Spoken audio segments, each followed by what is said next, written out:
போயிடுங்க. அவ்வளோதான் சம்பவம் செய்தால் இதுல கட் ஆயிட்டுக்குது. ஐயோ பேண்டகிராபி காலி. மேலே தானே மேலே காலி. கட்டுங்க பேண்டகிராபி காலி. ஜூம் பண்ணிக்கோ. ரெண்டு போட்டு பேண்டகிராபி காலி. முடிஞ்சு போச்சு. வண்டி இன்னும் இங்கே பாதியிலே நிற்குது. பாதியில நிற்குது. ஒரே ட்ராக் தான் முடிஞ்சு போச்சு. என்ன வண்டி முதல்ல இது செக் பண்ணி பார்ப்போம்.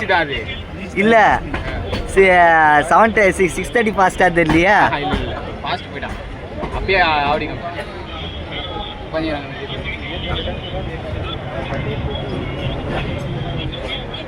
நியூஸில் போடுவோமா? மெட்ராஸ் பீச். ஐயோ இதுலேருந்தே கட் ஆகிட்டு. அதுதான் சொல்கிறேண்ணே.